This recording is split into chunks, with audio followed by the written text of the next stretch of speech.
You're back in the garage with TheEZGZ. Today we're gonna really cover the Weber carburetor. Now, I like to compare a carburetor with a musical instrument. The dictionary defines an instrument as a device to make music, and it can also be a tool. Now, this is a tool to help you make music from your exhaust system. If you knew how to play a guitar, which is an instrument, and you went to a garage sale and picked up a guitar for $10, you could probably make recognizable music because you have experience. You put the proper instrument in the hands of somebody that has experience, and they can make a nicer sounding music. But the instrument's going to cost more. It's going to be of better quality. The strings, you know, a good instrument and a poor instrument is just a matter of quality. It's a matter of precision. It's a matter of what the player of the instrument is used to. The strings might be smoother, the frets, the shape of the neck, the material that the guitar is made out of. That's all going to affect the sound quality of the music. And in this case, there's Weber carburetors. One of the greatest compliments is to copy somebody. It's a form of flattery.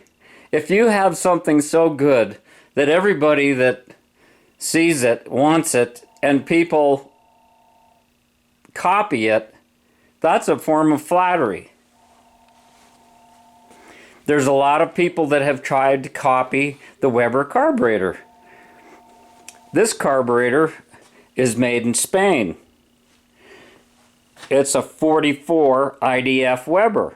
This carburetor is older. It was made in Italy. It's a 40 IDF carburetor. When the Volkswagen market came out, this was just a shoe-in for the boxer style engine. It was upright, it would fit under the hood, and they made these things for decades with only this one style of intake manifold. There wasn't a left side intake and a right side intake, but let me tell you, all the carburetors that Weber made, the 40, the 44, and the 48, all fit on that manifold because the base of all these carburetors is the same. And the difference is the size. Here's a base gasket for a 36 Dellorto. We'll take this carburetor off of this intake manifold and look at it from the bottom so we can study the progression holes and look at how to set this thing up initially, because so many people do it wrong. The most frequent comments I get on my channel are about carburetor jetting, carburetor tuning, what should my oil pressure be. This is why I spend so much time on oil pumps, and every engine is different. You know, you take that same guitar and you change the temperature, and that guitar might sound different. And the person playing the guitar might notice it and say, you know, spend some time tuning it because the environment that it's in has changed. And this applies the same way to carburetors. The displacement of the engine. This is where people make so many mistakes. The Weber book and the Dellorto book make recommendations to what size carburetor for the displacement of your engine. They break it down into one cylinder. Doesn't make any difference if it's a 6-cylinder Porsche, a 4-cylinder Porsche, a 4-cylinder Volkswagen. They were made for smaller engines. This carburetor design is almost 100 years old, and it's still here because it still works. And it was made popular by the racing world. Everybody is a wannabe racer, you know. People that are interested in automotive like to watch racing, and they like to play boy racer at some point in their life until they get in trouble or they run out of money or they wreck. So anyhow, let's stay on track. We got a lot of stuff to cover here. But like I say, you know, Carroll Shelby put it on the small block Ford V8 and went to challenge Ferrari and all the other European manufacturers at the 24 Hours of Le Mans. One year, I believe they won it, and you know, everybody remembers the appearance of those 4 carburetors sitting on top of that 289. That was port on port, right? These were designed to be port on port. Some of those early V12 Ferrari engines only made 160 horsepower out of a V12, but they'd turn up to 7,500 RPM for 24 hours. And it was the volumetric efficiency. And they didn't necessarily use this IDF model carburetor.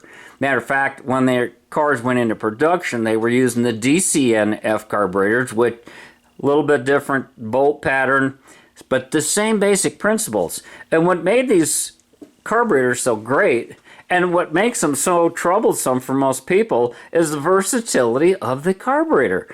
There are so many things to adjust and tune. If you buy an American carburetor, a Holley, a Rochester, a Quadrajet, a Carter, Edelbrock, they made it an attempt to have a more tunable type carburetor. Sometimes you could change the jets in some of those, sometimes you couldn't. The power valves, there was some tunability to it, but basically you bought the size by CFM. It depended on the displacement of your engine, and it depended on how much RPM that you could get from that engine, which would depend on what kind of camshaft you were using, what kind of heads you were using. And this is where people run into problems all the time. But there's some basic stuff that we're going to cover right now to get you started so that you'll be able to tune your Volkswagen with dual Weber carbs. I'll even touch on the center mount Weber carb using one of these. Now I know people that run a single 40 IDF on a 2276 rock crawler, but that's what they're doing. They're going over to Moab and they're crawling around on the rocks. They're not trying to go to the drag strip and get maximum RPM and maximum horsepower. They want that drivability, but they have non-stock camshaft in there, and it helps give them some extra tunability. Okay, I want to get some of this stuff out of my work area, and I just mentioned the fact that it didn't matter whether you were running a 40, 44, or 48 IDF Weber carburetor, they all fit on the same manifold, and the manifold was interchangeable with either side. You can see where an ear's been broke off here. It got hit and somebody re-welded it, and it was dirt cheap at the swap meet, and it's nice to have spare parts. Obviously they didn't continue using them. Now everybody talks recently, it's become more popular, the D-port heads. You buy these intakes with the big beef manifolds and so on and so forth. But when you bought a kit, a pre-assembled kit for a 40 IDF Weber, it came with 28 Venturis.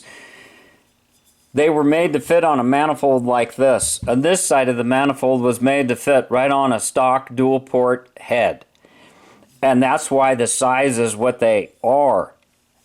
And everybody talks about reshaping these and porting them and smoothing them and match porting them and stuff. And then on the other side, you've got these huge holes. Here's a base gasket for a 36 Dellorto. And you look at the size of these, how much space there is there. It's incredible. Look at the difference. Now, don't you think that's going to affect turbulence? In a way, it kind of acts as a single cylinder plenum, but I don't hear people talking about reshaping these things. I always thought it'd be cool to get some sort of a, why didn't they make an insert that you could put inside here? It's because of price and the stocking. If you have a warehouse and have to have all these little parts and stuff around, it takes up a lot of space and you run out of things, and it's more economical to do it this way. Now what I did is I got a set of 48 Dellorto carburetors that fit this hole, and then I put 34 millimeter Venturis in there. And throughout this video I have been trying to make this, and I say velocity stack when I want to say Venturi and vice versa. And I do get confused in my words. Give me a break. I'm doing the best I can. I'm just doing this from home. I'm not no manufacturer pro. I'm trying to make it a little bit entertaining. But you got to work with me here, and you're going to learn some stuff and find a nugget or two as we go, I hope. All right. So you've got the transition to go from your carburetor into the intake manifold and then down into your head. People are paying a lot more attention to that stuff, but for decades this was the only manifold available and everybody was using it. Just want to get that off my chest. Now, this is an example of a 44 IDF Weber that's made in Spain. I hope that comes out. Can you see that? All right. Now, the 44 designates that I can't hold this thing up. The size of the bore. Right here. The size of the bore. That's 44 millimeters across. Okay? And here you can see on that manifold again, there's a step there. I'm just pointing that out. Nothing you can do about it. They've been that way forever. Now, the progression holes and how you get these things home, take them out of the box, how do you set them up? They were never meant to be just taken out of the box, bolted on your car, and drive them. Some people had enough instinct to know how to put them on and to set them up, but basically you want to take them apart, blow them out, clean them, set the float level, check everything. The critical things like these butterflies, those are taken care of by the manufacturer, and you probably don't want to be messing with that stuff. Occasionally there might be a need to. This is where your idle needle, the tapered needle, adjusts and where the fuel comes. You are not supposed to expose these progression ports. See those 4 little holes? On Dellortos they have 5. On the 48 IDA Webers they only had 2 and then they added 3 because they were on-off carbs. They were made to idle and to go full throttle, and they went like the devil. Now, those are not supposed to be exposed. No way, no how. You turn that screw, you turn this carburetor upside down. On a Dellorto, like I said, and like I showed you, and like I will show you, that plug right there is where they access that point to drill those progression holes. I want to show you guys what gasoline does This is the mixture that is actually firing. I want you to look for a little cloud coming out of here. Okay? I'm not, there it is. There it is. See it? It's like cigarette smoke. You see that? Can you see it coming out of there? These are the progression holes. You can't do this on a Weber unless it's been modified because they have caps on there. But I wanted to check the position of my throttle plate to see if I'm guilty of having it open into the progression ports.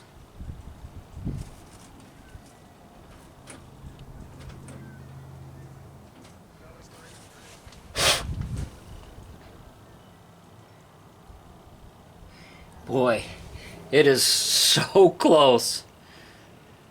It is so close. All these little tubes and things here, these are passageways that are in here as they drill them out for your fuel and air to flow. We're going to get into that. These two little ones that just go directly into the, they don't go directly in the passage. They go from above the butterfly to below the butterfly. Normally, if it's sized right for your engine displacement, those should be closed. If you, for some reason, have a bent shaft, or it's just assembled in such a manner that these aren't perfect in the amount of air that they bypass, and you have your flow meter on the top and you see a difference in the same carburetor, it allows you to open up the one that's not flowing on whichever side and allow some air to bypass this. So now you're synchronized. And this is for really anal people. And most people wouldn't notice it, but it's something that's provided, and that's what it's there for. And if you use it on a center mount situation, you may want to open those up. If you can't get enough air past those butterflies without exposing those progression holes, that's what you need to think about doing. This other little screw just goes in here. Basically, that's a plug. You would remove that, you put an adapter in there, and back in the day, when people were allowed to have lead and mercury and things like that, they had these really cool synchronization gauges. Every motorcycle shop had them for the inline fours to tune the Mikuni carburetors. I've actually seen them, and my brother had one of the sets, and it fell and it broke. The mercury went all over, and nobody died. Amazing. But that's what those are for. You just don't, they're filling a hole right now. I don't know. Maybe somebody still got that stuff. Now this little baby here, this is a vacuum port that's above the butterfly, just like a Solex 34 Pick 3 carburetor. You take this little screw off the end and you put your vacuum hose over it, and you can see it here. Someplace you can see it. There it is, over here to the left, the lower left, right there by the butterfly on the left hand side there. Okay, that, now you don't have vacuum on the distributor. This is for probably a center mount design, center mount manifold, where you're using an SVDA. It's both vacuum and mechanical. And it gives you a lot more advance than just a plain 009. And if it's set up properly, it can give you probably 4 more miles to the gallon with being advanced that way, if you're using it on the street. If you're going off-road, mileage is not going to be an issue, because you're bouncing around and squirting. That's why you go with a center mount. That's why the racers use a center mount. These were used on class engines in the Baja 1000. Those races have rules, and they have limitations on displacement for different classes. And this is another place where these things became famous, because most of the guys that got it in the winner's circle were running a Weber, a center mount Weber. And so people think, well, I got to have one. Well, that's a high compression, gas guzzling race engine, and they're not idling at stop signs. If you drive these things at all on the street, and this is what my channel's all about. It's not about maximum horsepower. It's about extra performance, extra horsepower, longevity, and usability. So it's drivable on the street. I drive my cars almost every single day. I drive a Volkswagen. I've got this one right here. I'm dying to drive, but it's been snowing for every day for the last week and just too cold. But I want to keep the 2110 in there, and I've been doing some tuning. I've been working on the linkage, and I want to go back to Heartbreak Hill a third time and do some more testing and tuning, and possibly put this carburetor, this 44 IDF, on there. But I gotta have manifold heat. I might be able to do it with that header. I might have to take it off the one of my other cars, but I'm getting tired of switching things back and forth like that. All right, I'm just gonna ramble while I work here. What we're gonna do right now, the next thing we're gonna do is we're gonna look at how you change these Venturis. These are velocity stacks. These are Venturis. They have a specific shape to them to create a low pressure area.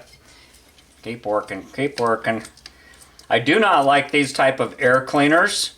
It makes it difficult to get the jet stacks out, although you don't have to do that very frequently with these Weber type carburetors.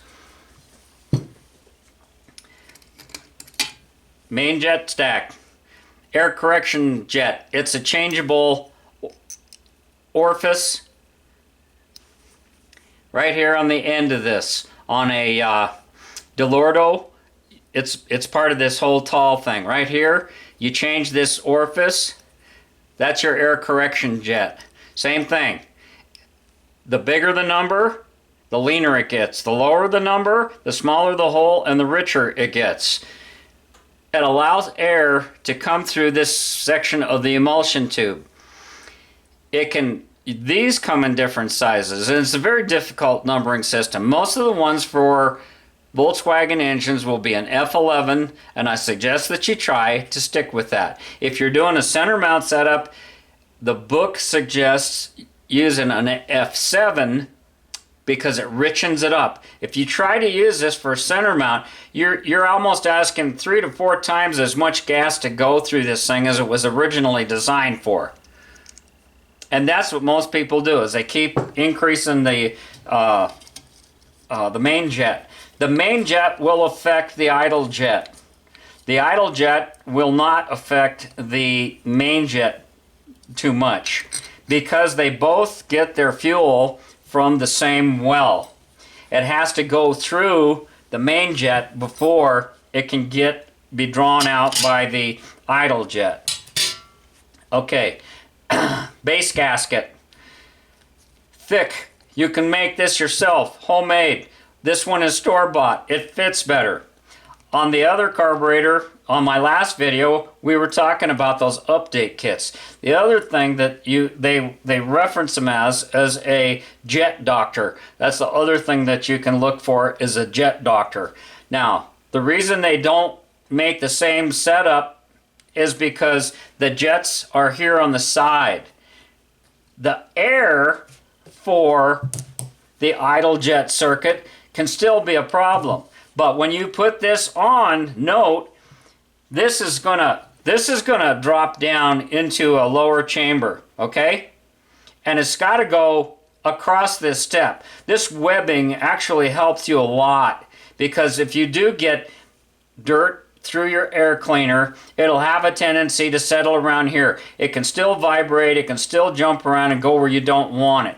They make a piece of aluminum with a slot in it that you tap in here and it raises it up, similar to what we were talking about with the elevated hole for the idle jet on a Dellorto carburetor. Dellorto carburetors came out after the Weber carburetors. The Redline, a company called Redline, they became the distributor in the United States of America for Weber carburetors. So all the wholesalers that wanted Weber carburetors needed to go through Redline.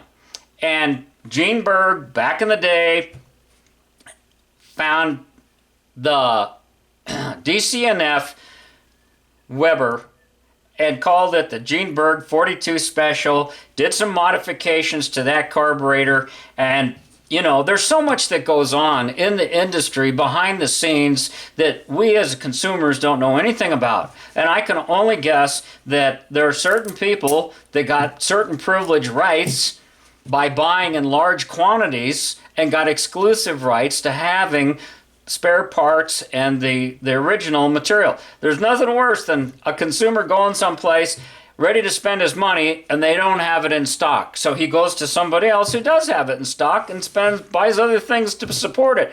So there's always these things going on behind the scenes that we really don't know anything about. And they fought with each other. Company called CB Performance seemed to get something going with the Dellorto company, which is a more complex carburetor. It's a more precise instrument. It has some features that they didn't incorporate into this, but this, in its simplicity alone, as we'll see, it has its benefits. There's, you know, but it's what those people. It's always been the same.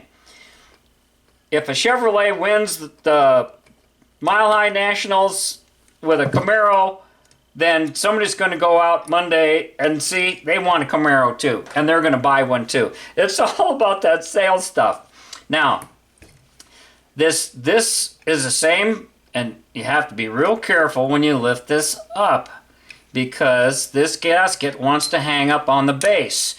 There was a tip that I read about, and I had forgotten. I mentioned that some people may want to put a little bit of grease or lubricant of some kind on there. And what was suggested by Bob Tomlinson in his Dellorto book is chapstick. Just plain old chapstick.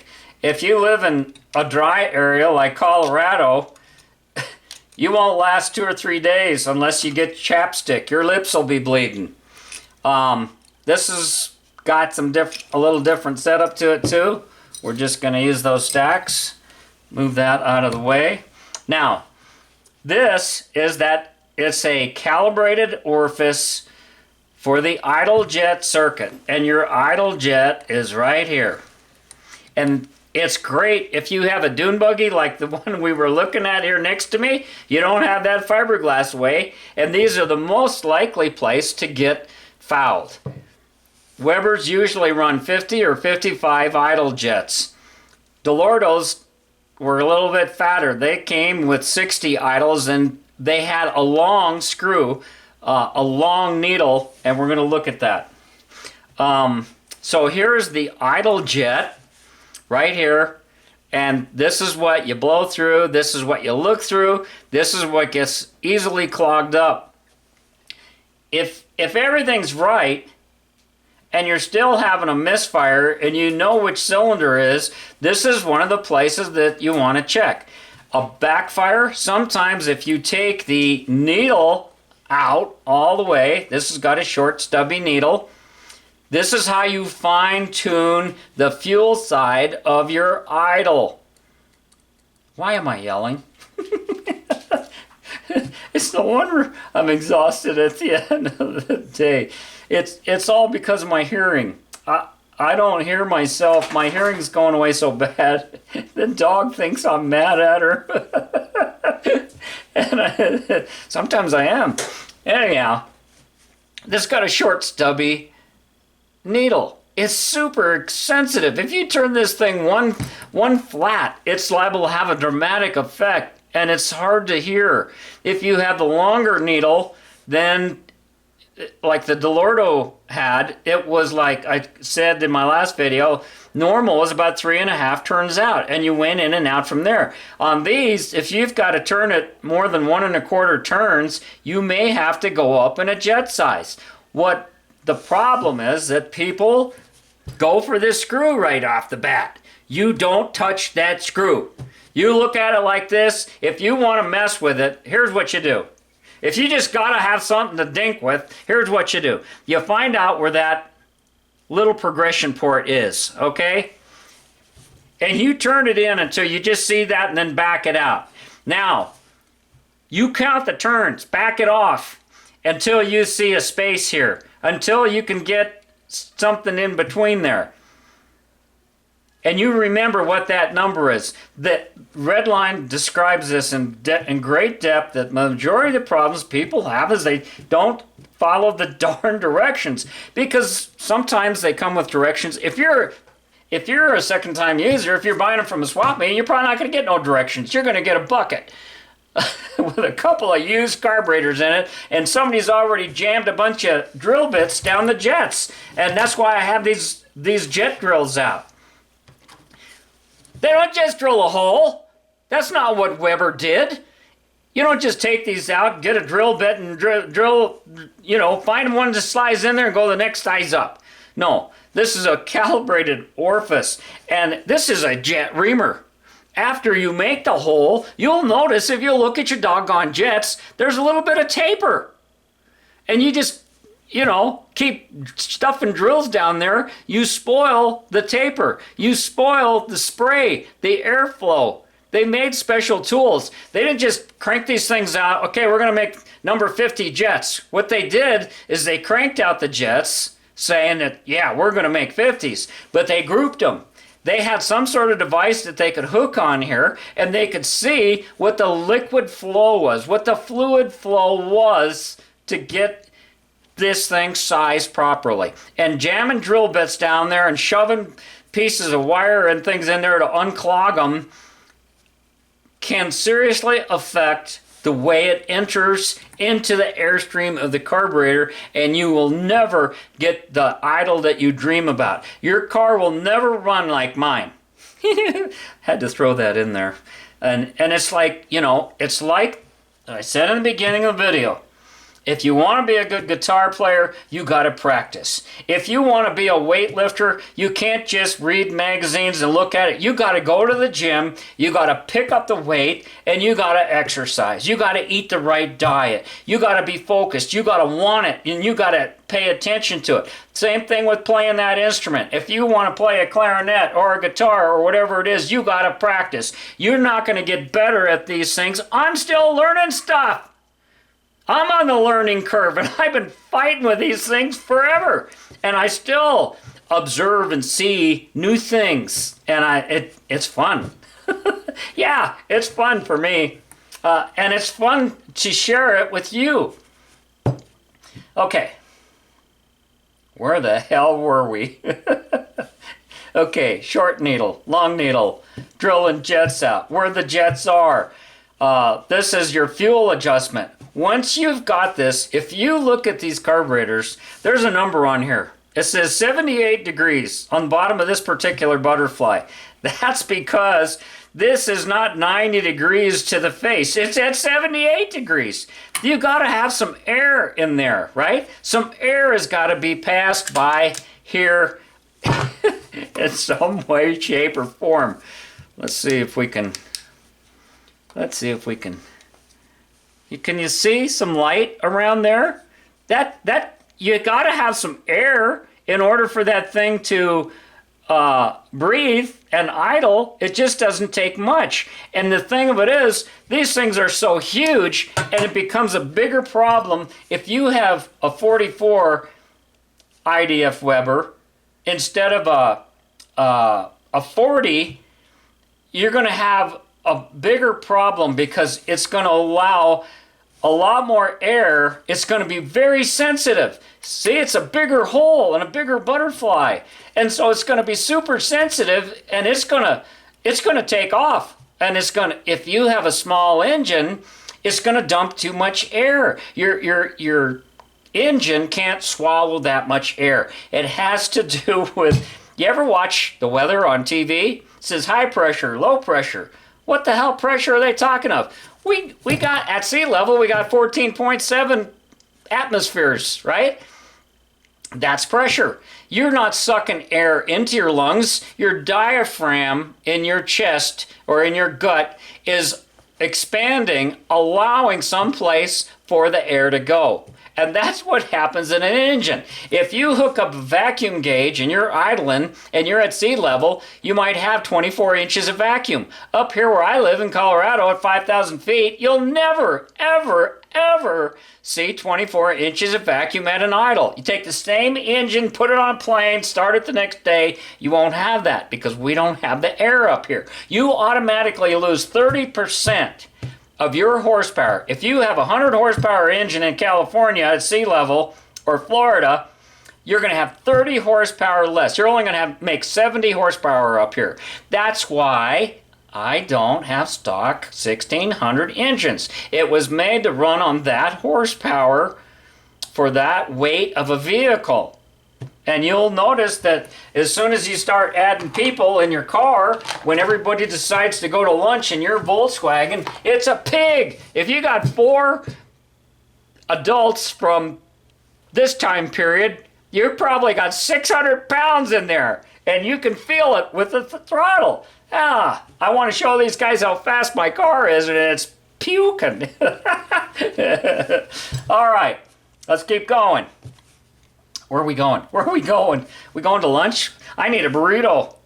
Golly. All right. O-rings again. Hey, if you aftermarket people are out there watching this, could you make Viton O-rings for us? Could you ship them with Viton O-rings? Look at this one. It's got cracks. See, those are the telltale cracks I was telling you about. And you damn sure better be sure. This one also has a cup on the needle. There's a metal cup so that your spring isn't turning on that O-ring. Make sure it's there. The O-ring goes underneath it. Make sure you don't drop it when you pull this stuff apart. If it doesn't come out or off with it, kind of look in there and make sure that it's still pliable and it isn't loaded up with cracks. The alcohol that we have today in the fuel, you know, they say 10% ethanol. My dad used to put this stuff called heat. It came in a little bottle right here. Hang on. Don't go away. Gas line and freezing water remover. Why do I even have this stuff if they have ethanol in the fuel right away? It says directions, bottle treats 20 gallons of fuel. Okay, how many ounces in this bottle? How many ounces? 12 ounces in this bottle treats 20 gallons of fuel. Yeah, 50 years ago. Right now, when you buy it at the pump, 10% alcohol, if you bought 20 gallons of fuel, you'd be putting 2 gallons of this stuff in there. Back in the 60s, when they still had lead in the fuel, the higher the octane, the thicker the fuel. Believe it or not, higher octane burns slower than low octane. That's why you get detonation with low octane fuel. You try to avoid that and do what the manufacturer recommends. So if the fuel was thicker, you would have to increase the jet sizes. Now that we have all this alcohol in the fuel, it's automatically thinning it out. If you ran an alcohol race car, you would have humongous jets because alcohol is so thin, and the reason they do that is it's cool, it helps cool, and it made horsepower, but it took a lot of it, and they put huge jets in there. So you're automatically enriching your carburetors by running today's fuel. Sorry about that. So the maximum you would want this jet with a short needle is 1 1/4 to 1 1/2 turns. If you got to go 2 turns, then you might consider putting a bigger idle jet in there. Go from a 50 to a 55 or a 60, which brings up another topic. One step up on this 55 idle jet would be 65. It's 10 increments of 10. So 5 is a half a step, 10 is a full step. If you go from 55 to 60, technically speaking, that's a half a step.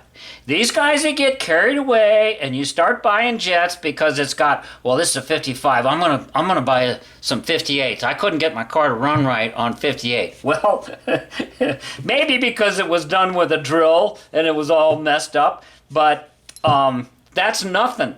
You're not going to hear that unless you got an exhaust gas analyzer up your rear end. You're not going to be able to sense that small of an increment with a jet size. If you're going to go up a step, then go 10, okay? Just saying. So 55 is only a half a step up from 50, okay? Cleared mud. I know it. I got to replace that O-ring. Somebody remind me. I feel like I'm getting the shakes here. Okay. Accelerator pump. Now, the difference in this one is you only have the one check valve. In the Dellorto, you have a weight and a ball up here, and you have the one that's inside the bottom of the float bowl. Now, as long as we're looking down inside the float bowl, that trash can that I like to talk about all the time is right here. The trash can on a Weber is right there. And if you stick your finger down there, you can't hardly see it, but that's where the fuel goes in to the base of the main jet stack, and your idle circuit robs from that area as well. So as things are sloshing around and tumbling around in there, that's where the trash can is, and that's why your jets could get clogged, because everything that goes in there goes in there. On the Dellorto, I really didn't show you, but there's a basement in the Dellorto. If you'll look back at my last video, all those little holes in there, they are areas that the fuel goes into, and for when you're cornering and sloshing, it makes sure that you always have fuel available to the main jet stack for a certain period of time.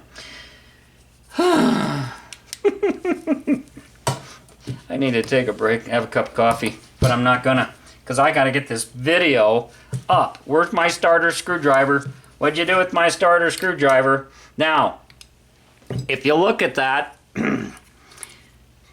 brass, that is the bypass valve.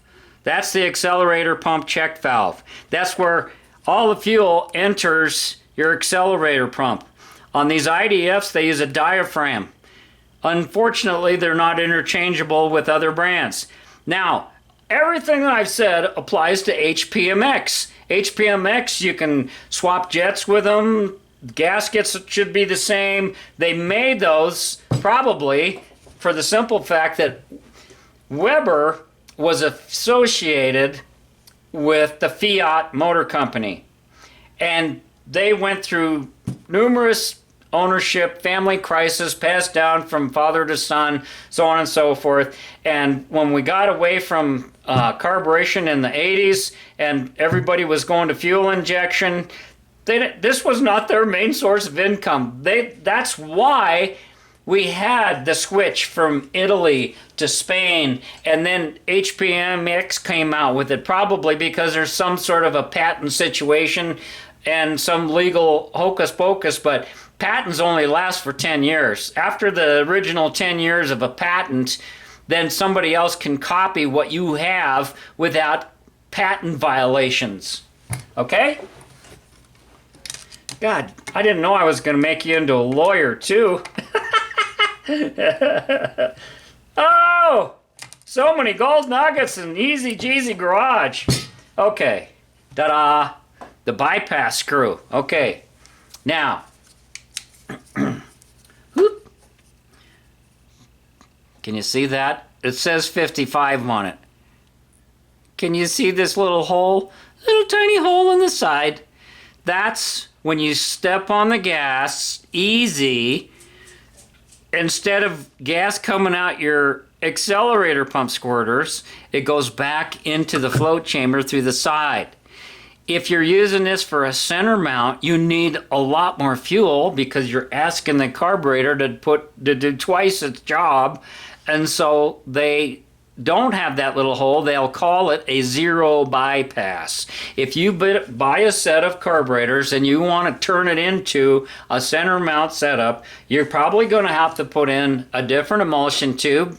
A lot of guys just stick with the F11 and keep putting bigger main jets in them. And that's when if you buy a center mount carburetor, it's not the same as a setup for port on port. Okay, so this has got a little a ball in there, and it clogs up. It's a check valve. That's exactly what it is. So when you step on your accelerator pump, and it's the spring, see how this extends out? It's the spring that puts pressure on the diaphragm. There's nothing in there but air, so it moved kind of quickly along with it. But if you had it full of fuel, it couldn't do that. If you give it full throttle, it's going to close this check valve, and everything's going to dump out here at the top. Okay, now we're on our way to changing these Venturis. So I want to show you how to do that. You got a little lock nut here, and you don't have to use excessive pressure on this stuff. It's not going to just vibrate and fall out. You be very gentle with these things, and they'll last you for years and years and years. Okay, now we have to take out the accelerator pump squirter. These come in different sizes. There is a little copper washer that goes on both sides of this. Don't lose them. There's one on the top and there's one on the bottom. If it's missing or you don't have it, don't put an O-ring on there. Get the right stuff. There's the other one. Put it on there now, Greg, so you don't lose it. That's important. And it's another reason why you don't just tighten these to death. This says it's got a 50, and so that's the size of the hole. I don't know, it's definitely a lot bigger than a 50 idle jet hole, so but they have a designation so that you can increase that. So now we've got our squirter out of the way. This is our this is your main for this side. And this is the main jet stack. So the fuel is trying to come up here. It's mixing with air to make this emulsified fuel. And if you look down if you could look down with a camera or something while it's running, you'd see this really spraying in there, okay?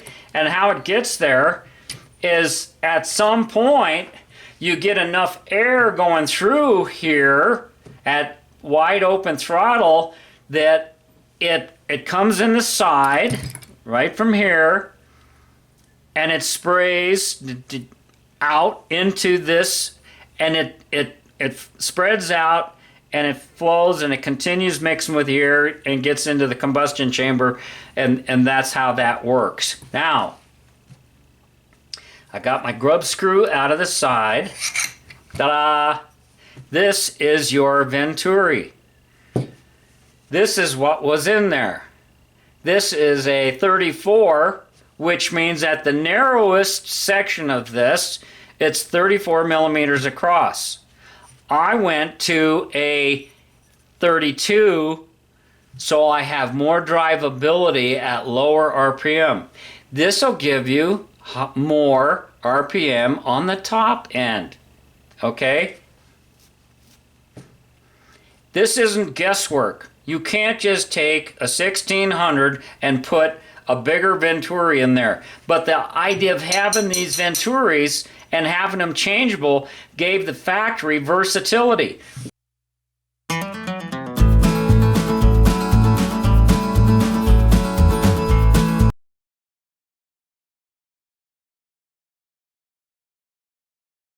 They didn't have to make a Holley 750, a Holley 650, a Holley 900.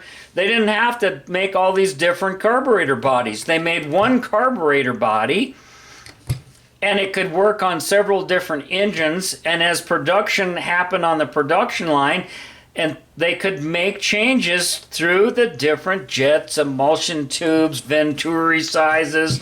They could do all this. And when it came off the assembly line, and the versatility we all know and love is that it does have the capability.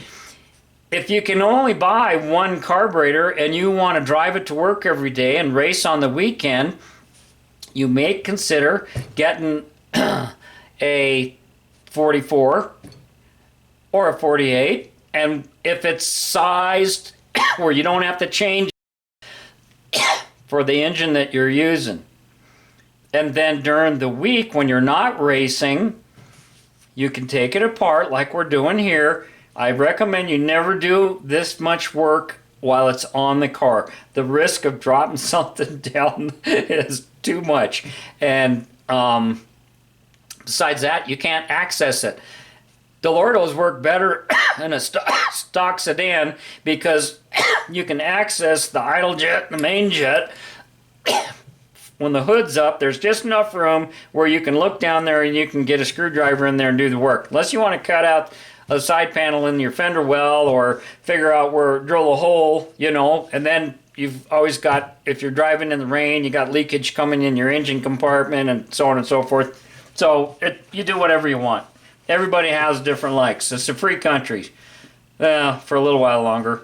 So at any rate, don't put these in upside down. This is a poor example of a Venturi, and it's the one that came in this carburetor, and it's just a little rough. You could polish it up like this one. I didn't have to do anything. I ordered this, and this is the way it came, and this is a nice one.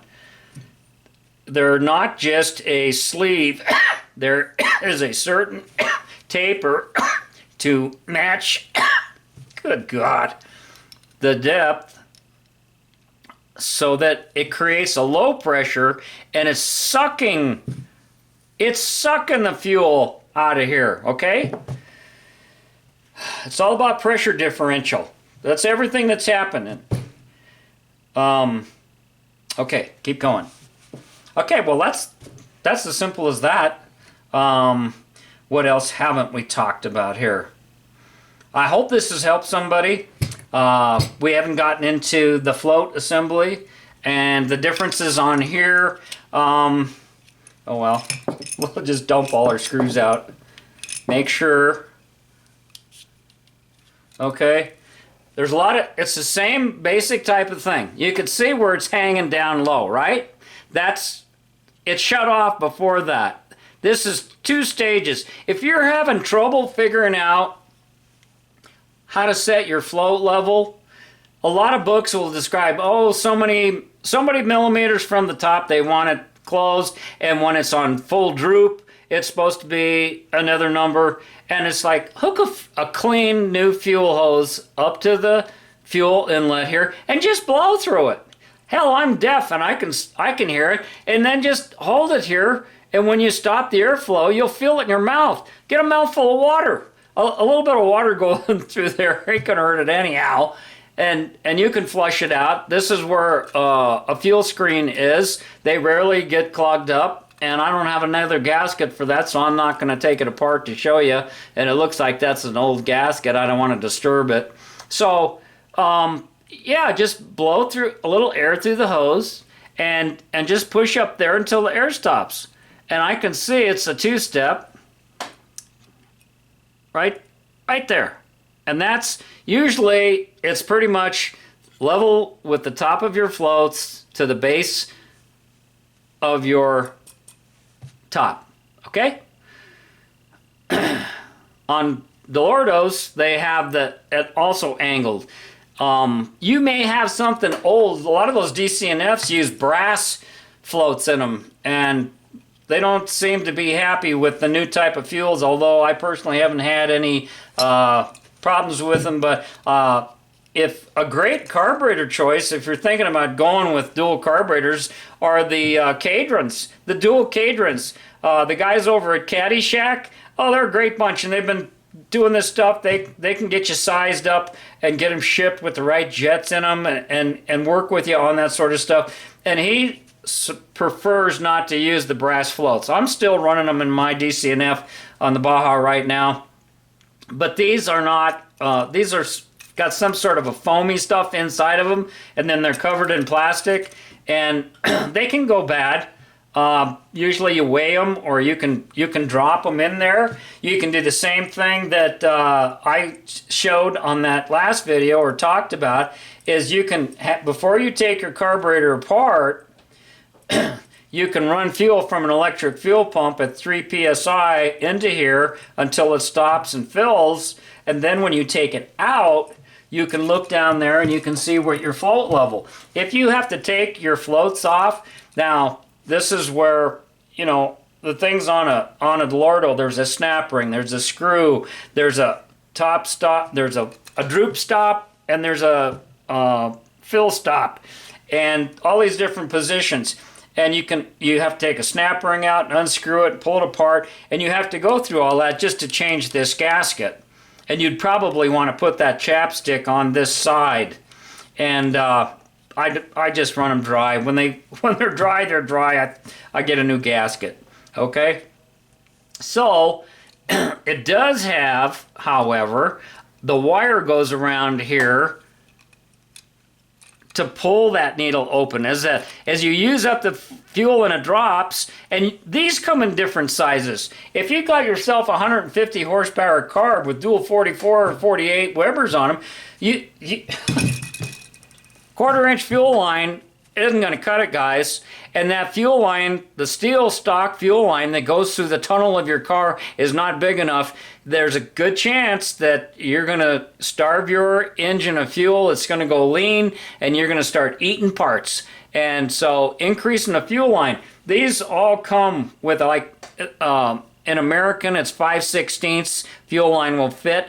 And this stuff doesn't last anymore, even if it's marked fuel line.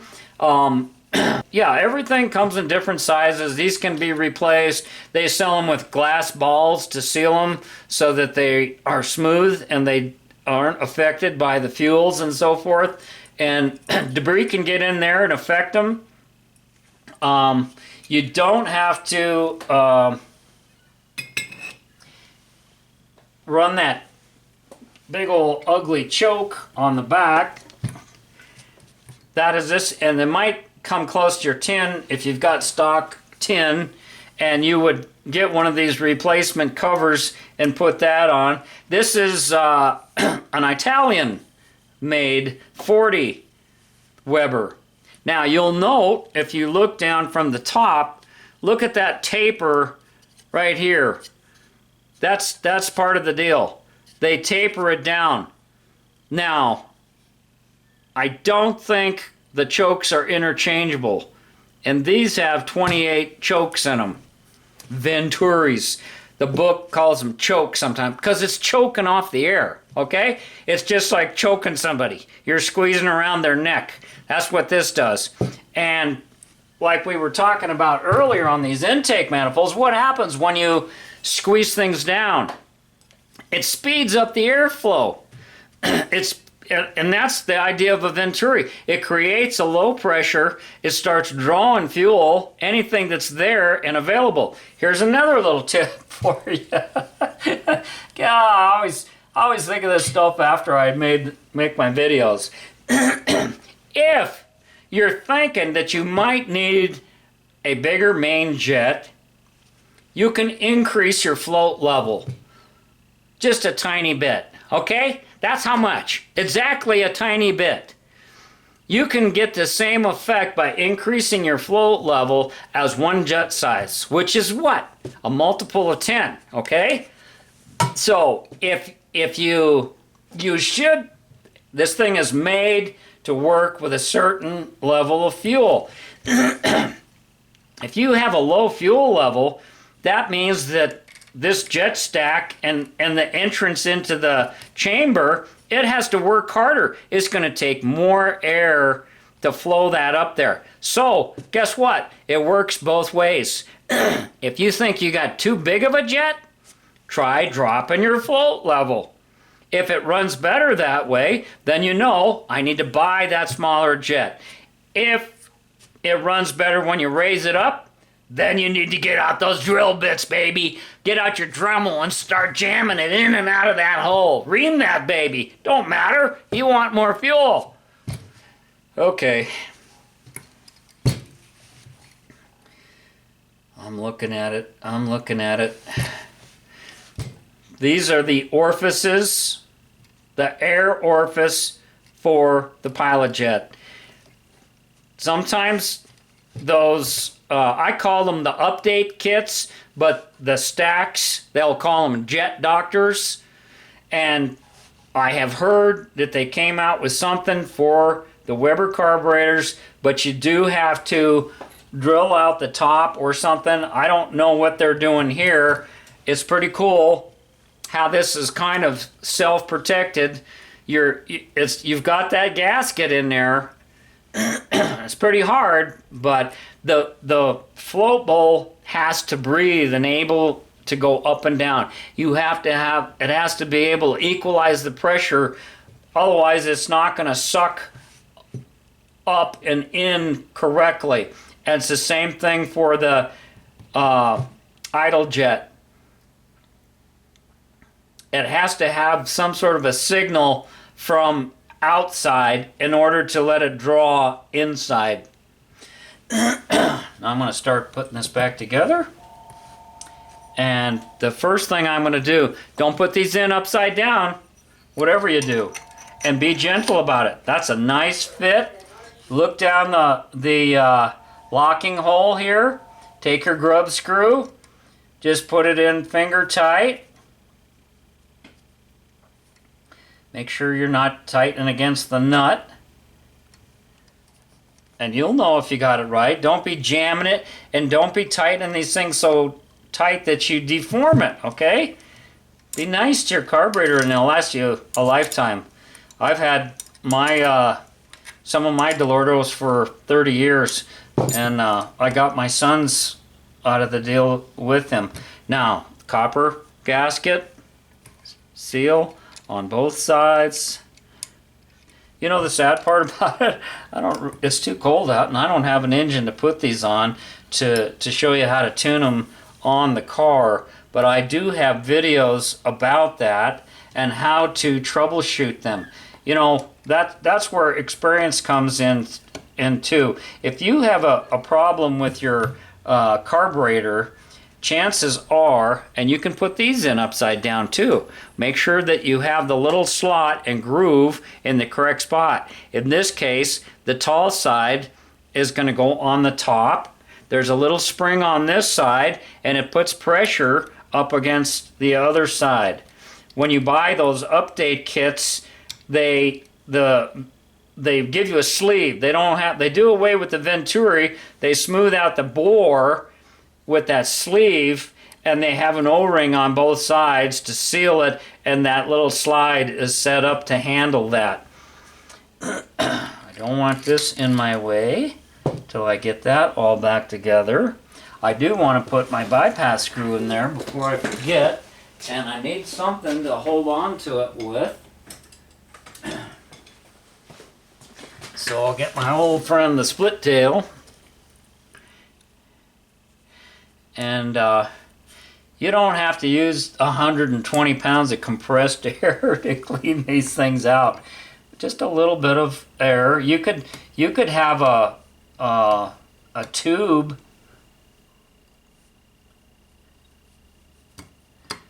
in your mouth and blow through different passageways. You just want to make sure that they're clear.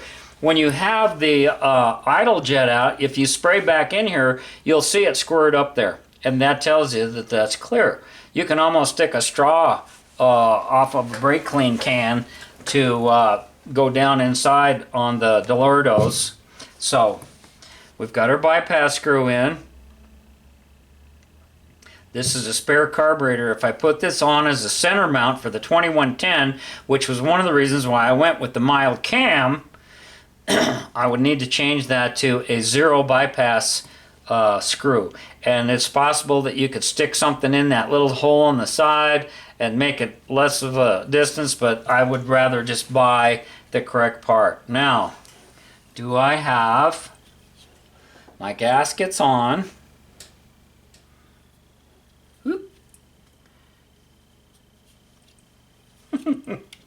Get it right. Gaskets on, float level was right.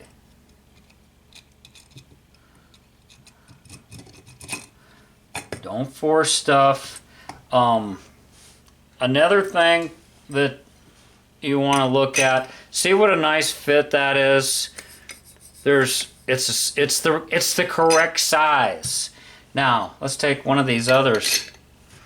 See, there's a little bit showing. Look at this one here. Isn't that an ugly, nasty looking thing? Okay, there's that step. It's these things actually, the hole size is different. That hole, I mean, this is actually got some sort of a chrome plating, and you can, if you pick it up wrong, it's like a razor. It will, I don't even know why I keep that thing around. But like a 48 Venturi wouldn't be the proper one to put on a 40. And vice versa. You don't just buy these, you have to order them the correct size to fit. But again, it's one of those things where you can screw up and put the wrong size in. And look, they have the same issue here with fitting that air cleaner down once you get your base and all that together. So I got a lock washer and a screw, lock washer and a screw,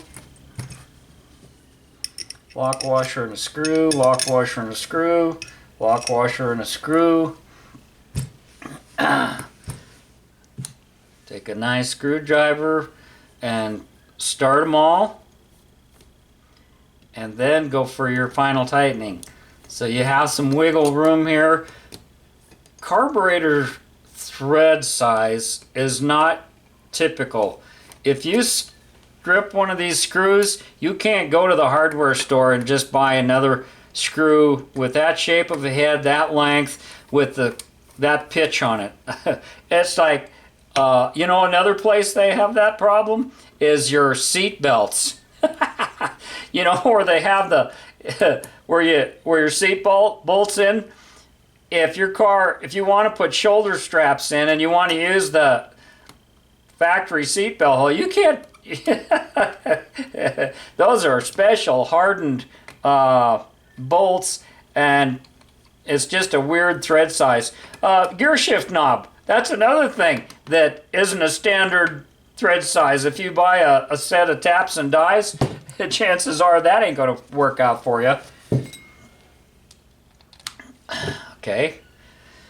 I do not like these, but I'm going to put it on here for now.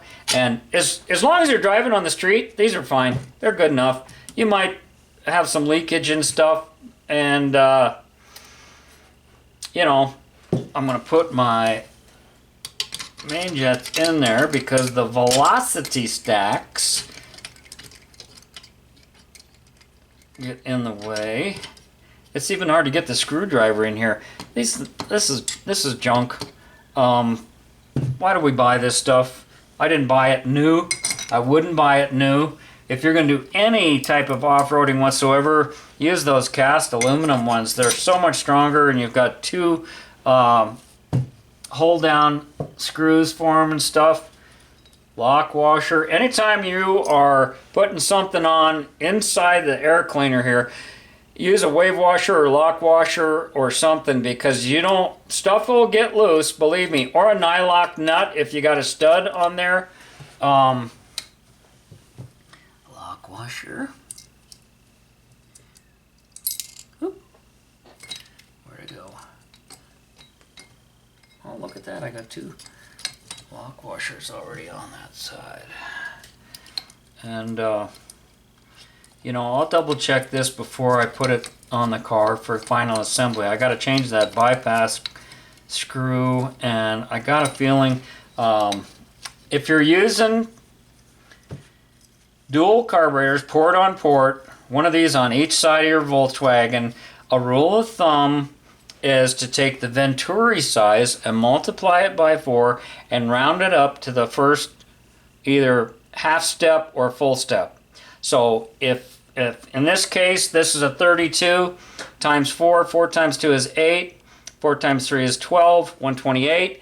You'd want to go to like a 130 main jet. Okay? See what I'm saying? Velocity stacks. Velocity stacks help direct the air, and they give you the most benefit at mid and high RPM. They don't do squat for your idle. If you're using this in a center mount application, don't use any velocity stacks at all. These look nice, and you get these big, thick, tall off-road air cleaners, you know, that you don't have room on anything but a sand car.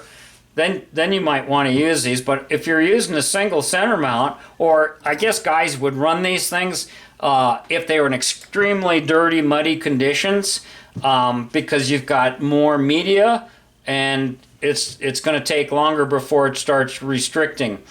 But what happens if you're using a ram type manifold, you'll get fuel standoff because think about this on a Volkswagen engine. Let's do this like how should we do that? That'll be 1 and 3 and this will be 2 and 4, okay? Cylinders, okay? Volkswagen engine. 1, 2, 3, 4. What's the firing order? 1, 4, 3, 2. So what's happening inside your Volkswagen engine is you got this infinity sign or a figure 8 laid flat. It goes 1, 4, 3, 2, 1, 4, 3, 2, 1, 4, 3, 2. See how it goes? 1, 4, 3, 2, 1, 4, 3, 2. It crosses right here in the middle, right? The point I'm getting at here is when your engine's running is this cylinder's firing, then this cylinder, then this cylinder, then this cylinder. And what that does is it flexes your crankshaft. Is it no wonder that the center main gets pounded out? Because you're going from opposite sides. You're going from here to here, and you're going from here to here. And it's crossing in the middle. So that thing is getting worked all the time. And the higher RPM you go, and the more horsepower you make, the harder it is on these softer engines. And I don't care whose crankshaft you got or what. It wears things out faster. And that's where I suggest going to a better metal. You can put the Type 4 center main bearing in. You have to get a crankshaft that's made that way. All this stuff is super expensive. And if you're like me, you spend most of your time just driving around the neighborhoods in town and doing your shopping and errands in your car. You know, I'm not going to go to the track, and I'm not going to reconfigure and reset up everything just for the weekend. That's why you have more than one car. Okay? So, anyhow, this has been fun. I hope you guys got some gold nuggets in there. And thanks for watching. Thanks for subbing. Easy cheesy. Out. I hope this thing was recording. Oh, shit. Oh, thank God. I don't want to do that mess over. Head out and have some fun. But wait! There's more! I need a burrito. That's what I need.